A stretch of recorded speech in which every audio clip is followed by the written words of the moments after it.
Structure जो है उसके लिए हम लोग को थोड़ा स्पेस लगेगा, तो structure number 3 is the uterus. Uterus is nothing but the mother's womb, and uterus जो है उसका साइज मेंशन कर लेते हैं. Size that I am mentioning is 8 by 5 by 3. अभी डिफरेंट बुक्स में डिफरेंट डायमेंशन मिल सकते हैं आपको, तो उसके लिए आप टेंशन मत लेना. 7.5, 8.5 मिले, 2.5, 3.5. हम लोग स्ट्रेट फॉरवर्ड 8 बाई 5 बाई 3, ये 3 बाई 1.5 बाई 1, ये 8 बाई 5 बाई 3. शेप जो है यूट्रस का हम लोग बोलते हैं it's a pear shaped structure, pear shaped. And हम लोग यूट्रस को बोलते हैं as a muscular organ.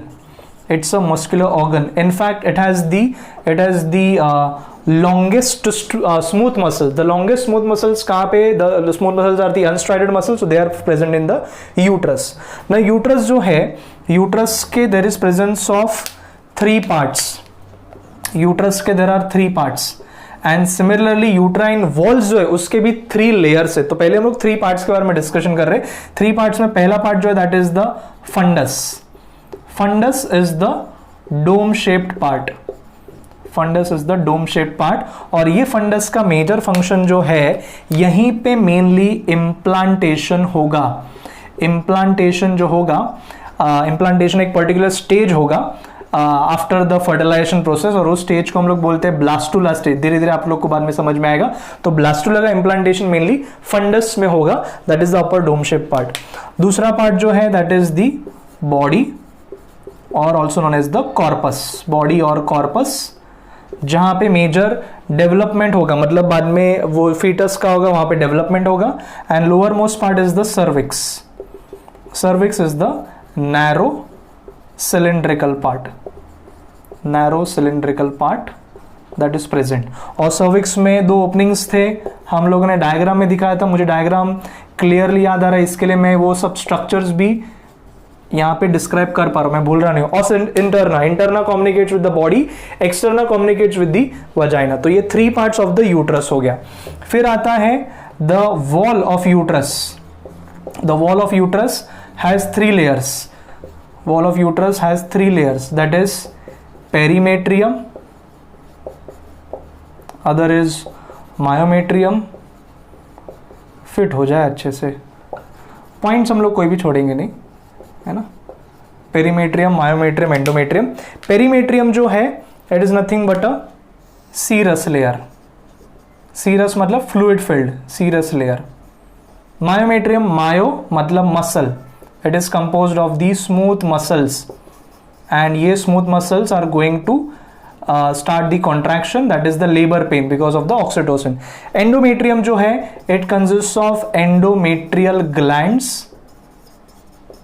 and blood vessels. Endometrial glands and blood vessels का प्रेजेंस रहेगा. तो हम लोगों ने यूट्रस के जनरल डायमेंशन मेंशन कर लिए, 3 पार्ट्स मेंशन किए, एंड वॉल ऑफ यूट्रस के बारे में मेंशन कर लिया.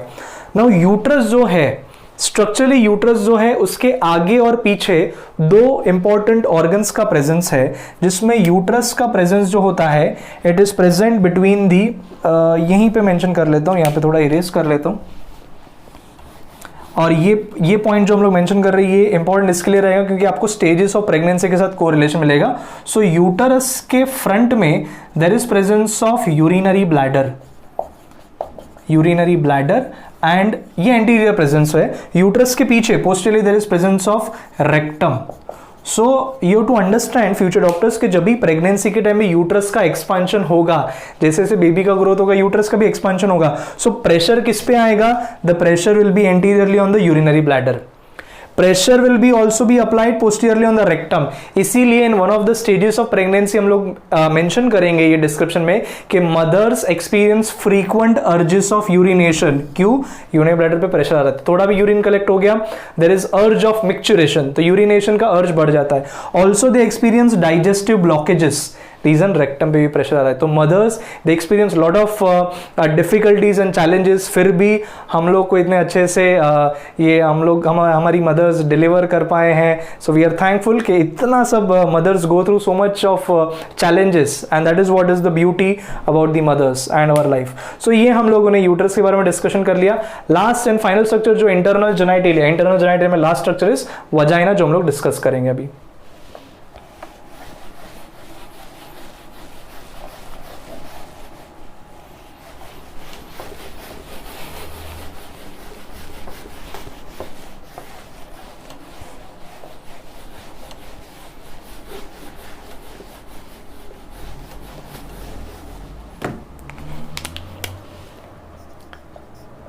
Structure number 4 is vagina.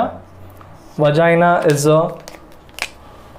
muscular passage, और ये muscular passage जो है this is of around 7.5 to 10 centimeter in length. Okay, and the vaginal passage has presence of lactobacilli bacteria and glycogen rich cells, जो हम लोग already mention कर चुके। Glycogen rich sales का भी प्रेजेंस होगा। एंड वजाइना में there is a mucous membrane covering which is known as hymen. Hymen is a mucous membrane covering. During olden days, because of the orthodox thinking, the presence of hymen was considered with virginity, but ऐसा कोई भी relevance नहीं है। Hymen could be ruptured in females, ruptured during exercise or during menstruation or even during horse riding or any such physical activities, तो उसके time पे rupture हो सकता है। तो hymen is a mucous membrane covering the vaginal opening, so there is no relevance that hymen का presence है तो फीमेल्स आर वर्जिन और they are not, so there is no reference. So ये मेडिकली आप लोग को ये पॉइंट याद रखना है। वजाइना पैसेज जो है उसका मेजर फंक्शन जो होगा उसमें there is entry of sperms during coitus. So during sexual activity coitus के टाइम पे the semen is discharged, तो वहां से sperms का एंट्री होगा। दूसरा the delivery of baby, जो हम लोग धीरे धीरे उस स्टेज तक भी पहुंच जाएंगे जैसे जैसे चैप्टर आगे बढ़ेगा, that is parturition, and also release of menstrual flow। तो मेंस्ट्रुअल फ्लो जो है उसका भी डिस्चार्ज होगा from the वाजाइनल passage. So since delivery of the baby होता है, इसको हम लोग बर्थ कनाल भी बोलते हैं। We call it as the birth canal और birth passage, that is the reference of the vagina. और मैंने हिस्टोलॉजी में एक पॉइंट मेंशन किया था कि जो the oviduct, the uterus and the vaginal passage, they are developing from the Mullerian duct. आप लोग को याद होगा मुलेरियन डक्ट से डेवलपमेंट होता है, और मेल्स में दूसरे डक्ट था उल्फियन डक्ट। तो मुलेरियन डक्ट से ये सब स्ट्रक्चर्स का डेवलपमेंट हुआ ड्यूरिंग द एम्ब्रियोनिक स्टेजेस। सो ये हम लोगों ने कंप्लीट किया about internal genitalia. Last that is left is the external genitalia. ना एक्सटर्नल जेनाइटेलिया आप लोगों को मैं डायग्राम के साथ ही समझा देता हूं, डायग्राम और description. Major discussion in FRS is going to be internal genitalia, but external genitalia भी आप लोगों को पता होना चाहिए फॉर द एमसीक्यूज, लेकिन बोर्ड एग्जाम्स में आप लोग को ये लिखना पड़ेगा। सो मैं डायग्रामेटिकली रिप्रेजेंट कर देता हूं एक्सटर्नल जेनाइटेलिया में। तो हम लोग डायग्रामेटिकली रिप्रेजेंट कर लेते हैं। So this are the external genital structures.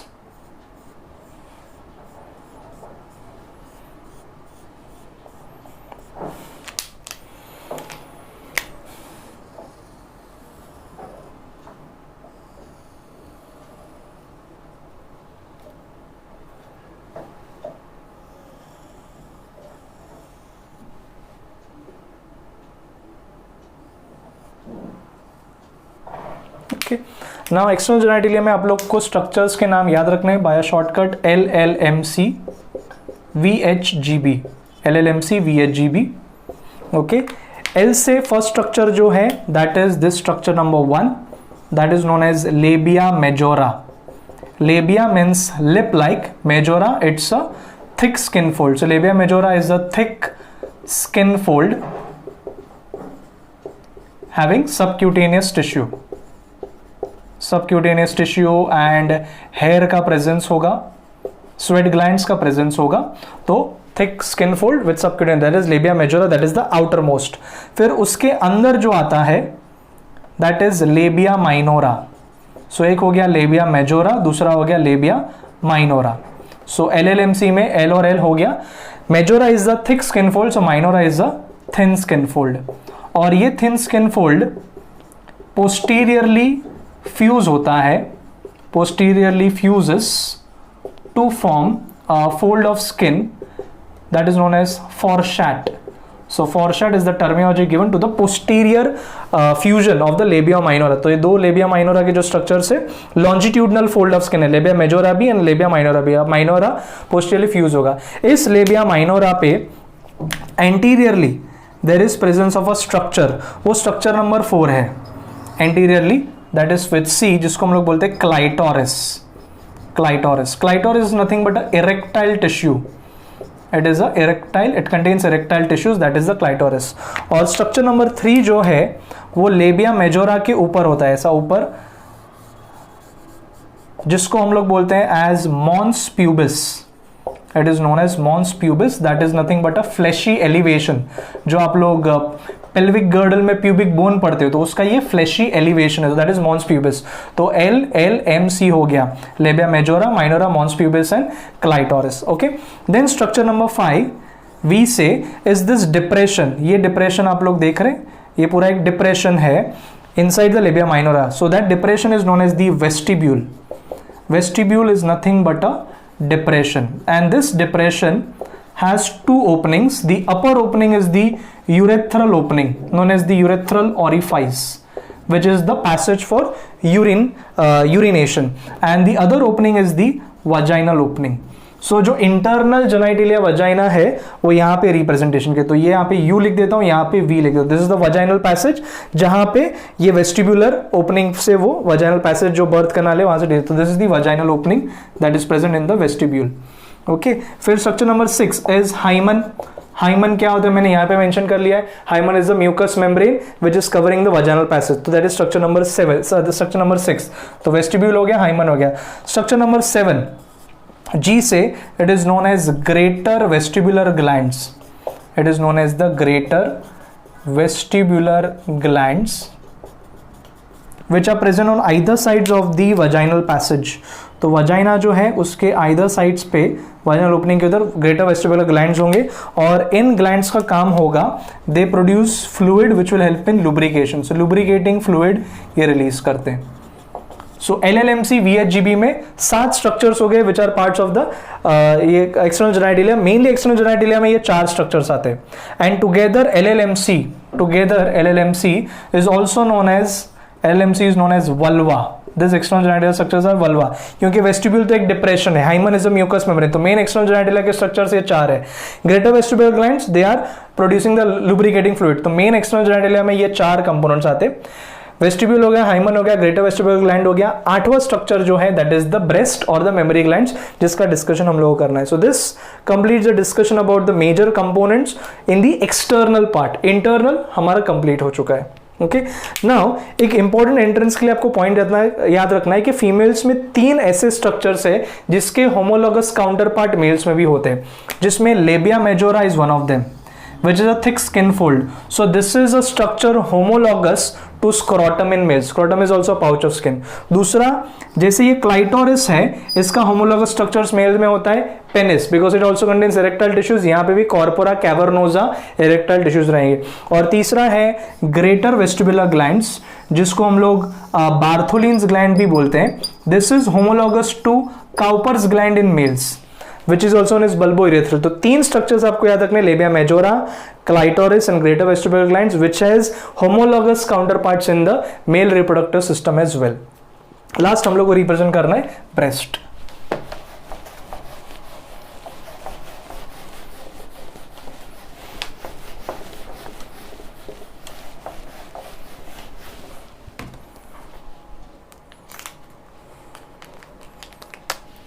So last structure that we are representing is the mammary glands or breasts. और breast जो होता है it is present in all the mammals. All the mammals have the mammary glands, but it is functional mainly in females. And breasts are present in the pectoral region, that is in the chest region, pectoral region, ventral surface पे, so they are present ventrally, right? And breast में posteriorly there is presence of this fatty tissue जिसको हम लोग बोलते हैं as the subcutaneous fatty tissue that is present.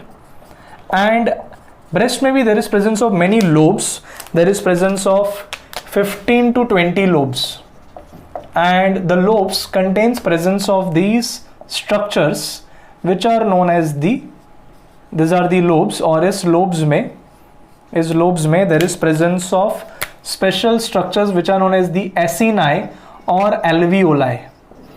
Acini या alveoli का presence होगा inside the lobes. So 15 to 20 lobes हैं, and these lobes contain acini or alveoli जिनका रोल होता है secretion of milk. From this acini or alveoli there are many tubules that are produced.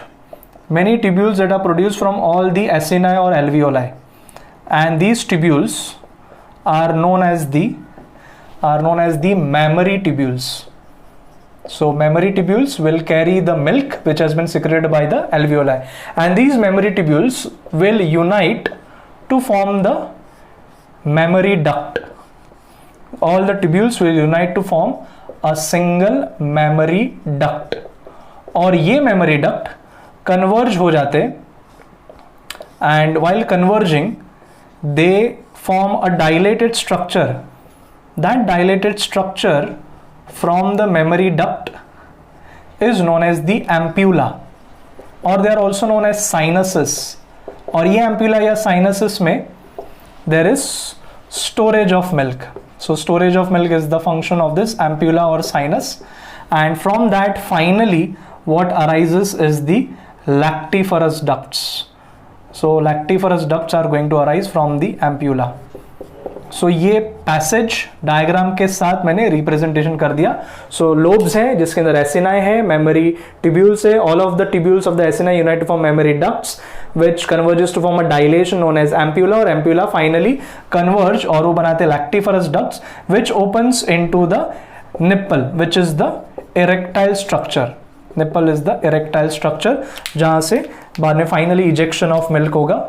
So this is the nipple, and it is surrounded by a pigmented layer of skin, and nipple is surrounded by areola, that is the pigmented part, surrounded by areola which is the pigmented skin.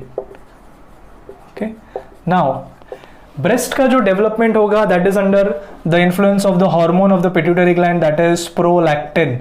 So prolactin will be activated mainly during the pregnancy stages, in the final stages of the pregnancy, जो development of mammary glands करेगा, and ये secretion of milk में help करता है, and oxytocin they help in the ejection of milk. So these are the two major hormones जो mammary glands का development में help करेगा. So पूरा मेहनत से सब डिटेल में हम लोगों ने डिस्कस किया है the female reproductive system. I hope आप लोग बार बार go through करेंगे so that आपको पूरा ये रिदम में पूरा आंसर याद हो जाए. Very important long answer questions इस चैप्टर में आएंगे. So we have discussed the internal genitalia, diagram, external genitalia with the diagram, and the structure of the mammary glands, and this covers everything. Stay tuned. I hope आप लोग रहोगे. Stay tuned to Dipanism. So thanks for watching. That's all.